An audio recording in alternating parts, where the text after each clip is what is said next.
Hola amigos de Somos Chivas, la verdad oficial, pues aquí listos para platicar acerca de este tema que seguramente les va a llamar la atención.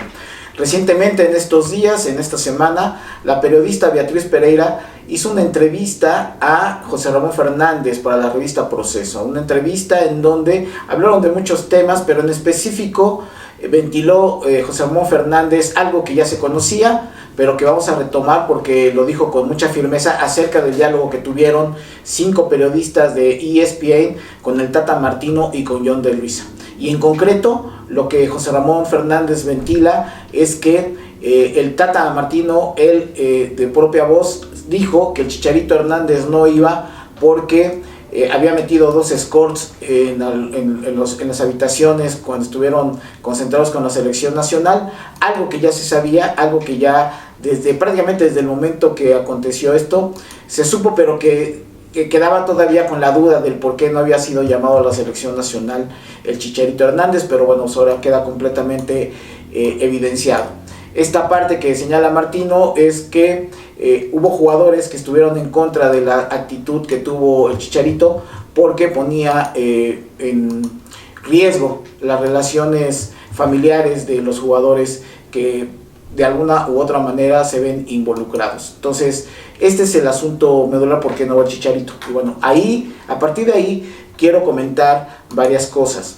La primera, si de alguien estaba orgulloso el fútbol mexicano, por todo lo que era el soporte familiar de este jugador del Chicharito Hernández, pues era prácticamente toda la sociedad mexicana, ¿no? O sea, se hablaba mucho acerca de la parte sólida en materia educativa que tuvo Chicharito Hernández, orientado siempre por su abuelo y su padre, que habían sido jugadores profesionales. En el caso de don Tomás Balcázar, un ícono del rebaño sagrado, del campeonísimo, y pues obviamente también su papá Javier Hernández, que jugó para Tecos, para la selección nacional. Y lo que se hablaba mucho es que este soporte familiar tenía ubicado al Chicharito con los pies en la tierra. Es así como él finca su desarrollo deportivo, primero en Chivas y posteriormente en el extranjero. Estos soportes que tienen que ver con esta parte educativa, estar al pendiente de él como joven, ¿en qué momento se rompió? Sería la pregunta que tendríamos que hacernos. ¿Por qué cuando hay una evolución ya con un personaje que viene de un seno familiar funcional, en donde la solidez tanto del abuelo en su familia como posteriormente de su padre, ejemplos a seguir deportivamente, y que él aparentemente había emulado y había mamado esta educación deportiva?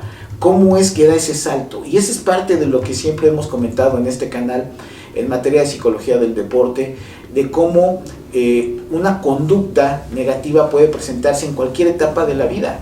Hasta donde de repente el contexto donde se desarrollan los jugadores de alto rendimiento facilitan que esta situación se dé. A ver, vayamos rápidamente en un repaso. El Chicharito, cuando se va al Manchester United y posteriormente al Real Madrid, aparentemente su rendimiento deportivo iba al alza y todo aparentemente iba bien.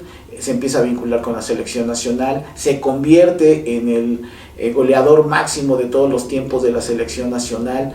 Y ese salto, ese pequeño salto en donde después de que tiene su vida familiar con una modelo australiana y posteriormente se separa, entonces él empieza a tomar una serie de actitudes y una serie de conductas como divo del fútbol, pero además luego se acerca a él un coach de vida y empezamos a ver comportamientos un poco fuera de sí de parte del Chicharito, en donde seguramente ya no obedeció a lo que sus padres le habían enseñado, su abuelo. ¿Cómo controlas la conducta de tu hijo cuando ya tiene entre 25 y 30 años y prácticamente pues se siente con esa libertad? ¿Será que el Chicharito en algún momento se sintió harto de toda esta parte de disciplina, de toda esta parte de ser maniatado, de no haber vivido lo que tenía que vivir, entre comillas, cuando era adolescente, y que se siente con la libertad posterior para entonces hacer lo que de alguna otra manera le viniera en gana, sentirse con esta libertad en estos procesos de la selección nacional, alejados de su núcleo familiar, y entonces tener esta posibilidad de decidir, de meter scores, de participar en otro tipo de reuniones más libertarias? ¿Qué es lo que sucede con un deportista de alto rendimiento de esto? ¿Y por qué, aparte, tiene conductas como las que han denunciado varios de los compañeros de Chicharito, en donde pues llega al entrenamiento con una actitud de divo, en donde no comparte espacios con varios de los jugadores, en donde esta parte de sentirse una superestrella no corresponde en realidad a lo que ha desarrollado en el fútbol mundial? Porque digo, sí es una persona importante dentro del medio mexicano, pero pues para lo que hay de estrellas a nivel mundial pues dista mucho, ¿no? Entonces, todo esto es muy importante analizarlo, porque este rompimiento de conducta que venía observando el Chicharito trae como consecuencia esta parte negativa que lo lleva incluso estando en una edad muy madura, en donde podría haber hecho mucha contribución a la selección nacional, a no estar en Qatar 2022. O sea, imagínense nada más que en su profesión, que se supone que es la que quieren, que es la que aman, con una sola decisión echan a perder el resto de su carrera, y que seguramente cuando tenga mayor edad va a recordar esta etapa de su vida posiblemente como un error que cometió y que le costó precisamente no estar en un campeonato del mundo nuevamente en plenitud de facultades. Y también lo ligamos con el equipo de Chivas, porque se ha hablado mucho en la posibilidad de regresarlo al rebaño sagrado. Y yo creo que no, yo creo que sería un error gravísimo de Chivas regresarlo al rebaño sagrado, por precisamente todo este antecedente, y por eso quise señalar todo esto. Si él regresa al rebaño sagrado, va a regresar con estas actitudes, y lo que le va a mostrar y lo que le va a enseñar a las nuevas generaciones es esto. Si Chivas quiere cambiar la cultura laboral, la cultura deportiva de los ahora jugadores que vienen del tapatío, debe de romper con todos estos patrones de conducta, estos patrones de conducta negativos, de que se empiecen a sentir estrellas, de que empiecen a tener estas conductas negativas en contra de su propia profesión. Todo esto no pueden permitirlo, y el Chicharito se vería en esta circunstancia de poderles enseñar este camino que no es el correcto, toda vez que lo que se ve que el resultado del Chicharito termina siendo bueno, ni siquiera en la MLS pudo o ha podido lograr lo que ya demostró Carlos Vela, que le costó 4 años, pero finalmente sacó campeón a su equipo de allá de Los Ángeles. En el caso del Chicharito no ha podido tener un desempeño óptimo en la MLS. Entonces, yo sí soy de los convencidos de que para limpiar la cultura laboral y deportiva del club se tienen que tener íconos que muestren un camino diferente a los jugadores actuales de Chivas. El Chicharito no lo va a hacer. Voy a la parte que pudieran decir, bueno, pero si se corrigió, si esto ya lo entendió, si esto va a hacer cambiar su vida.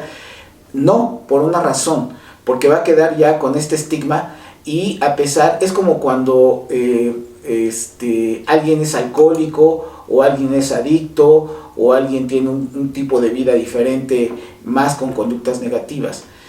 Vamos, no solamente con el Chicharito, me voy al caso extremo de Cabañas, el jugador de la América. Imagínense que él ahora se dedique a dar pláticas a los jugadores, a los futbolistas, de que su comportamiento fue inadecuado, poniendo como ejemplo lo que ocurrió con él. Pues sí, finalmente él va a tratar de que la gente reconozca que se equivocó, pero los jóvenes lo van a ver como alguien que cometió muchos errores y que ahora trata de redimirse a través de ellos, y no van a tener precisamente la posibilidad de generar como el ejemplo de ellos. Entonces, en cualquiera de los dos escenarios no es algo que pudiera beneficiar al rebaño sagrado. Podrían decir, es que va a llegar y va a contribuir con algunos goles. Pues sí, el costo es mayor a lo que se pudiera obtener en beneficios en cuanto a los goles que pudiera dar. ¿Cuántos goles ha metido el Chicharito en la Liga Americana? ¿Cuántos goles podría venir a ofrecernos aquí? Pudiéramos hablar de que pudiera ser campeón de goleo con 12, 13 goles. No sé si alcance, pues nunca consiguió ese número de goles, que son con los que últimamente se han conseguido los títulos de goleo. Más o menos entre 13, 14 son los que se requieren. Entonces, sí es importante que lo reflexionemos. Sí es importante que Hierro y su cuerpo técnico puedan analizarlo, el propio Amaury Vergara, porque sí, el negocio puede ser próspero de vender muchas playeras y nosotros con la expectativa de ¡ay, llegó el Chicharito! Y ¡ay, ahora sí vamos a ser campeones! No, eso no va a ocurrir, y eso lo que entorpecería es precisamente el trabajo de formación de los jugadores. Yo le apostaría más al chamaco Luis Puente, al propio JJ Macías, bueno, hasta al Chevy Martínez, a que se consoliden, a traer a alguien como Chicharito bajo estas circunstancias, que ahí está la evidencia, súper confirmado lo que sucedió por palabras del propio Martino, que en una reunión de confesión ahí con 5 periodistas de ESPN, pues se los dijo así abiertamente. Entonces, ahí está para la discusión. ¿Ustedes qué opinan? Finalmente, como afición, creo que tenemos visiones que a veces son extremas, pero finalmente son válidas todos los puntos de vista. Yo pongo mis argumentos, pues con un poco de experiencia en el ámbito del deporte, pero además también visualizando esta parte de la psicología del deporte que pues me permite afirmar con previsión lo que pudiera acontecer en este escenario. Así que pues la mejor opinión es la de ustedes. Ya saben que si les gusta lo que aquí decimos, manita arriba, suscríbanse, pónganle ahí, píquenle a la campanita de notificaciones y pues recomiéndenos con otros chivas hermanos, chivas hermanas. Se los agradeceríamos mucho en la manera como pueden contribuir con el canal. Se los agradecemos y como siempre, ya saben, arriba las Chivas, y nos vemos en el próximo análisis.